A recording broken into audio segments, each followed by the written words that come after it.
एमाने जेतेबेले सकाळे उठिछन्ति सकाळे उठिक देखिला बेलକୁ ତାଙ୍କ बुद्धिया मरଯାଇଛି एवं सवेरे माधव ने कोठरी में जाकर देखा तो उसकी स्त्री ठंडी हो गई थी। ठंडी हो गई थी माने मरी जाइए आ मरीगला पर कौन है ना ता देह हाथ सारा पूरा कौन है ना धूली रे पूरा बोली एवं ता पेटर जो पिला था सी मरी जाइए। सेठू माधव आसी घीसू कहला जे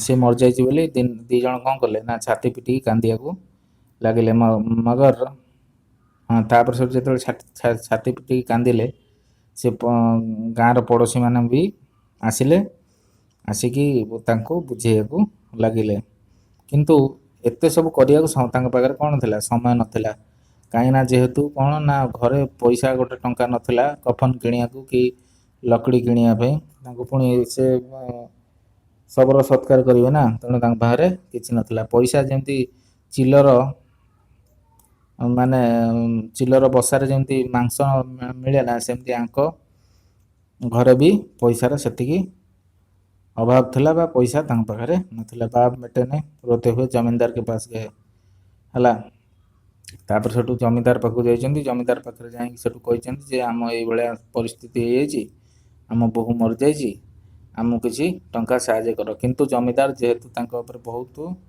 रागिकी थिले कहीं ये काम कला बेले काम को डाकिले आसु नथिले किछि कर नथिले बहुत जमींदार को बहुत हैरान करथिले तेणु जमींदार तांको ऊपर बहुत रागिकी थिले किंतु वर्तमान रागियार समय न गोटे असमय पड़ी गोटे लोक मर जाइछि तेणु जमींदार टिके दयालु लोक तेणु जमींदार कौन कले ना किछि चिंता न करी 2 टंका फोपाड़ देले आड़ को फोपाड़ देले कहले 2 टंका नहीं जा पड़ा आड़ जमती माने गोटा बोझ निज मुंडरू हटई देला भाया आड़ को 2 टंका फोपाड़ देले एवं आगो को चलिले। जमींदार साहब ने 2 रुपये दिया बनिया महाजनों को इनकार का साहस कैसे होता बनिया जमींदार अन्य माने जो थिले महाजन से माने भी किछि किछि टंका देले पाखे केते टंका हो गला पाखे टोटाल 5 टंका हो गला। गाँव स्त्री लोक मैंने भी आसिक से बुद्धियार सब पाखे आसिक टिके कौन करथिले कांदुथिले एवं पड़े जाउथिले तापर कौन करछन्ति ना एमान टंका पाइला परे बाजार को गले कफन किनिया पे बाजार में पहुंचकर घिसू ने बोला लकड़ी तो उसे जलाने भर को मिल गई है क्यों माधव। माधव बोला हाँ लकड़ी तो बहुत है अब कफन चाहिए माने तापर सेठू घिसू कहला जे आम तो काठ किणी सारे आउ एबे खाली कौन कफन किणिकी नवा। हाँ और क्या लाश उठते उठते रात हो जाएगी रात को कफन कौन देखता है। कैसा बुरा रिवाज है कि जिसे जीते जी तन ढकने को चिथड़ा न मिले उसे मरने पर नया कफन चाहिए। कफन लाश के साथ जल ही तो जाता है और क्या रखा रहता है।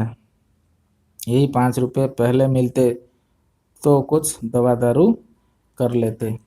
तापर से माने कथबार्ता होचंदी जे यदि 5 टंका आगुरी मिलता ताहले आमे ताकू किछि औषध पत्र देइथांते एबे मरिगला पर ता पई कोन कफन किणिबो कफन भी किनिया पे एमाने राजी रहंती काहे ना जेहेतु कपड़ा किणिले टंका खर्च होइयो से टंका रे मौज मजलिस करिवे बोली चिंता करचंदी। दोनों एक दूसरे के मन की बात काट रहे थे। बाजार में इधर उधर घूमते रहे कभी इस बजाज की दुकान पर गए कभी उसकी दुकान पर तरह तरह के कपड़े रेशमी और सूती देखे मगर कुछ जांचा नहीं। यहाँ तक कि शाम हो गई तब दोनों न जाने किस देवी प्रेरणा से एक मधुशाला के सामने जा पहुंचे और जैसे कि पूर्व निश्चिंत व्यवस्था से अंदर चले गए वहां जरा देर तक दोनों असमंजस में खड़े रहे। फिर घिसू ने गद्दी के सामने जाकर कहा साहू जी एक बोतल हमें भी देना। मधुशाला मैंने जुड़ जाएंगे लोक मैंने मद पियंती सेठी जाई कौन कले से संध्या हो गलानी सेतबेलू जाई दिन सारा बुलुचंती काठ किणिबे कफन किणिबे आनिबे एटी सब पड़ची घरे से कथा किसी चिंता नहीं। सेठी जाई बुली बुली गोटे मद दुकान पर पहुंचले जाई सेठी मागिले साहू जी हमें एक बोतल हमें भी दीजिए। उसके बाद कुछ चिखोना आया, तली हुई मछली आई और दोनों बरामदे में बैठकर शांतिपूर्वक पीने लगे। तापर दी जण कौन कले गोटे माछ मगेले है, छणा माछ मगेले, तापर बसिक सेठी मद पीले। कई कुंजिया ताबड़तोड़ पीने के बाद दोनों सरूर में आ गए। यीशु बोला, कफन लगाने से क्या मिलता, आखिर जल ही तो जाता, कुछ बहू के साथ तो न जाता। तापर ता बापा कहला कहला कफन नहीं कौन लाभ अच्छी, से तो जली जीव ना, किणी कौन लाभ अच्छी, मद पियो बसिक। बापा को मद पियो, आउ किसी काम नहीं। माधव आसमान की तरफ देखकर बोला, मानो देवताओं को अपनी निष्पापता का साक्षी बना रहा हो। दुनिया का दस्तूर है, नहीं लोग ब्राह्मणों को हजारों रुपया क्यों दे देते हैं, कौन देखता है परलोक में मिलता है या नहीं है। तापर उपरकू देखिकी विभिन्न बाचलामी करछन्ती है। बड़े आदमियों के पास धन है, फूके, हमारे पास फूकने को क्या है। लेकिन लोगों को जवाब क्या देंगे, लोग पूछेंगे नहीं कफन कहाँ है। तापरे कहला किए जाने, आमे सिना एठी कफन घोड़े आमे दे दउचे, माने नहीं जाउचे सेठिकी उपरकू, उपरे कौन मिलुची कि न मिलुची सेगुरा किए जानुची। से तांग भितरे बापा पुଅ कथबार्त्ता होउछन्ती। बापा पुणी कहूची पुणी माधव मुंडरे पशुची, से पुଅ मुंडरे जे जदि लोक पचारिबे कफन कुआडे गला बोली कौन करिया। बापा कौन करछी, हसुची।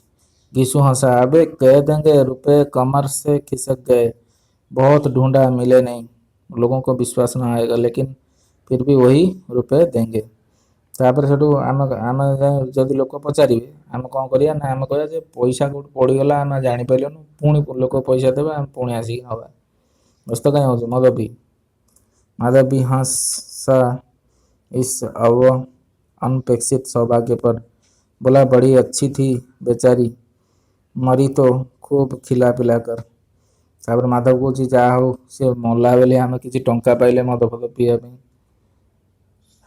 जा भलो लोकटा थला। आधी बोतल से ज्यादा उड़ गई। यीशु ने 2 शेर पुड़िया मंगाई, चटनी, अचार और कलेजियाँ। शराब खाने के सामने ही दुकान थी। माधव लपक कर 2 पत्तलों में सारे सामान ले आया। पूरा 1.5 रुपया खर्च हो गया, सिर्फ थोड़े से पैसे बचे रहे। तापर कौन कले पूरी किणी आनी खाइले। बापा पुଅ पुणी 2 प्लेट आइले, पूरी खाइले। दोनों इस वक्त इस स्थान में बैठे पूड़ियाँ खा रहे थे जैसे जंगल में कोई शेर अपना शिकार उड़ा रहा। जेहेतु पर पैसा आनी खाउछन्ती तांकर कौन टेंशन अछि, किछि टेंशन नहीं, पर पैसा आनी पूरी पूरी खाइलेनी एठी बसी। न जवाबदेही का खौफ था, न बदनामी का जिक्र। इन सब भावनाओं को उन्होंने बहुत पहले ही जीत लिया। किछि टेंशन नहीं, किछि जवाबदेहीर कौनसी तांको भय नथिला। काले लोक गले पचारिबे जे कफन आनिल कि नहीं कौन, से विषय किछि तांको चिंता नथिला। ସେମାନେ बसी तांको कौन कले, मद पीले। यीशु दार्शनिक भाव से बोला, हमारी आत्मा प्रसन्न हो रही है तो क्या उसे पुण्य न होगा। माने यीशु कहूची दार्शनिक भाव रे एठी बसी कहूची आमे खुशी अछु माने आम बोऊर आत्मा निश्चय पुण्य पाइब, तो सी शांति रहिब।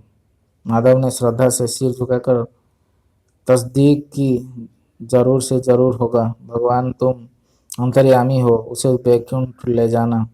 हम दोनों हृदय से आशीर्वाद दे रहे हैं। आज जो भोजन मिला वो कभी उम्र भर न मिला था। माने पुणी माधव को जी अरे भगवान ताको आशीर्वाद दियो से केमती वैकुंठ पाऊ। जा हो एते दिन पर आमे खाइयो गंडा पाइलु, ता पई पाइलु आमे खाइयो। आमे आमे जा आज खाउछु आमे जीवन सारा आमे केबे खाइ नथिलु। से मला बेली हमकु लोक पैसा देले, आमे वर्तमान बसी एते खाउछु, मद पिउछु, सब करछु। एक क्षण के बाद माधव के मन में शंका जागी। बोला, क्यों दादा, हम लोग भी एक ना एक दिन दिन वहां जाएंगे ही। माधव तापर कहला, आमे भी तो सेठी जीवा ना। यीशु ने भोले भाले सवाल का कुछ उत्तर ना दिया।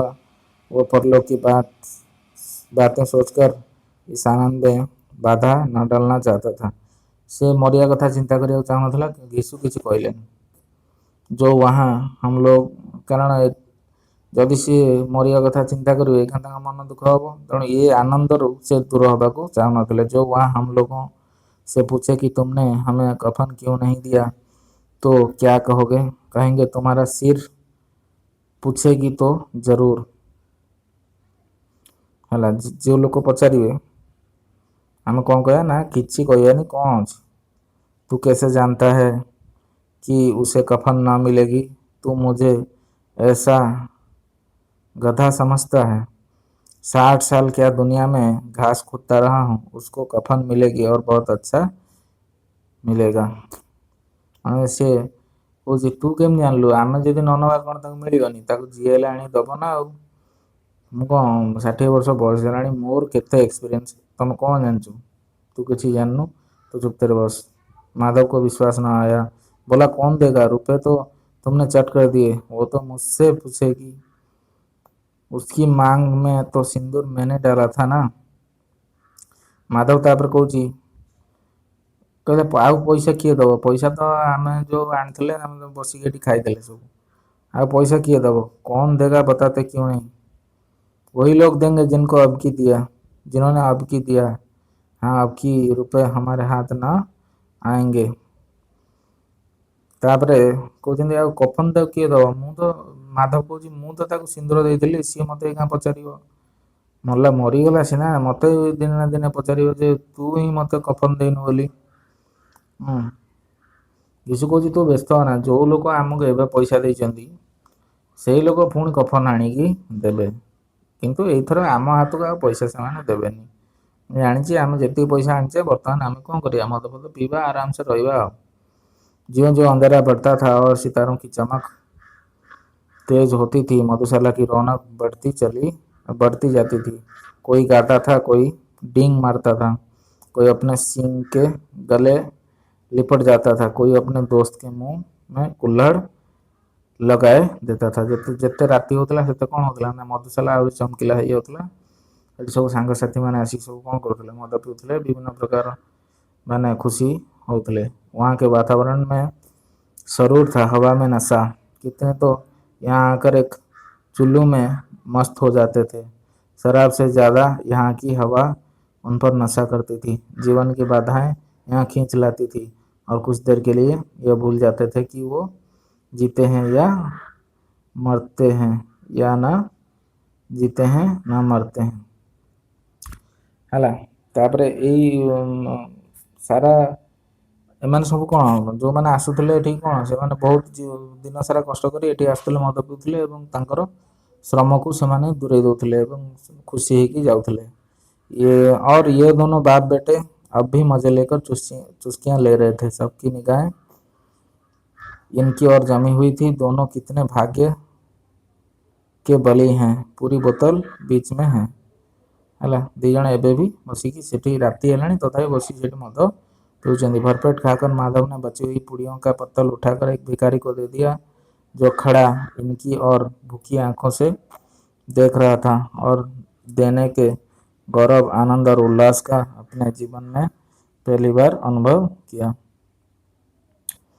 है। तापर से कौन है ना दी जन खाई जहाँ पूरी पड़ा गोटे भिखारी की दान करदे जे बहुत समय आड़ को अनई अब से भिखारी बहुत खुशी हो गला। यीशु ने कहा ले जा, खूब खा और आशीर्वाद दे।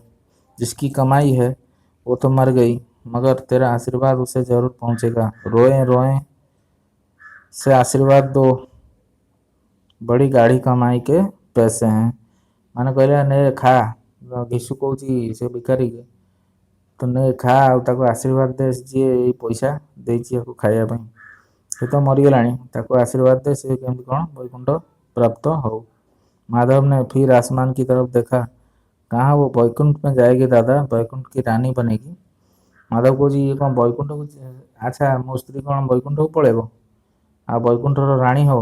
यीशु खड़ा हो गया और जैसे उल्लास की लहरों में तैरता हुआ बोला हाँ बेटा वैकुंठ में जाएगा।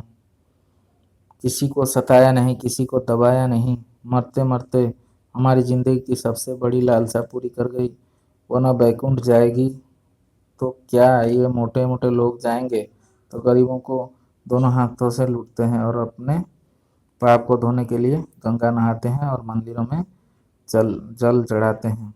ମାନେ यीशु कହୁଛି ହଁ ହଁ ସିଏ ସିଏ ବୈକୁଣ୍ଠକୁ ଯିବ, କାହିଁକି ନା ସିଏ ତ କାହାକୁ ହଇରାଣ କରିନି, କାହାକୁ କ୍ଷତି କରିନି।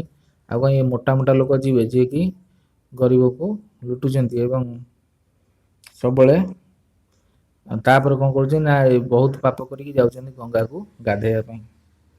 श्रद्धालुओं का यह रंग तुरंत ही श्रद्धालुता का यह रंग तुरंत ही बदल गया। अस्थिरता नशे की खासियत है ହେଲା। ତାପରେ ଯେହେତୁ ଏମାନେ ମଦ ପିଇଥିଲେ ତେଣୁ ଏସବୁ ଆବୁଲ ତାବୁଲ ଗପୁଛନ୍ତି, ତେଣୁ ଲେଖକ କହୁଛନ୍ତି प्रेमचंद जी, अस्थिरता नशे की खासियत है, दुख और निराशा का दौरा हुआ। माधव बोला, मगर दादा बेचारी ने जिंदगी में बड़ा दुख भोगा, कितना दुख झेल कर मरी।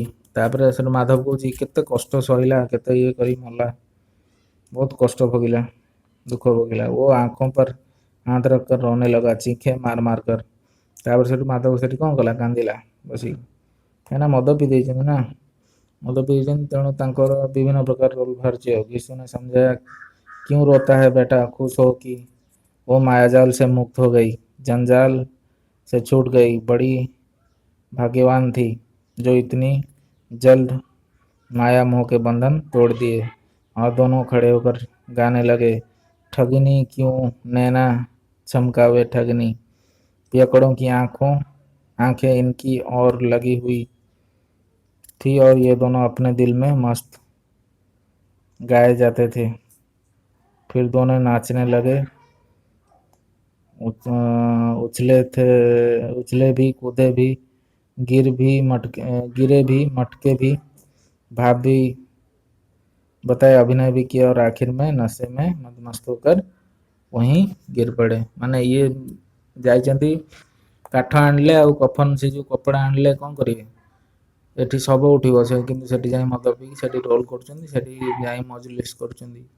तेणु एथरे प्रेमचंद कहवाक चाहते जे किभଳି भाବରେ मद बा निशा आम जीवन को नष्ट कर दउछि एवं आमर मानवीय चेतना को नष्ट कर दउछि, से विषय रे एथरे कहवाक चाहते। आशा करछि समस्त कफन कहानी को बुझिथिबे।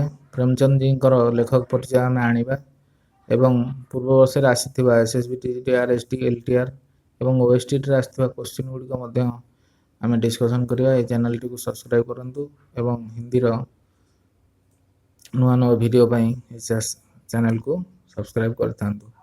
रहउछि, नमस्कार।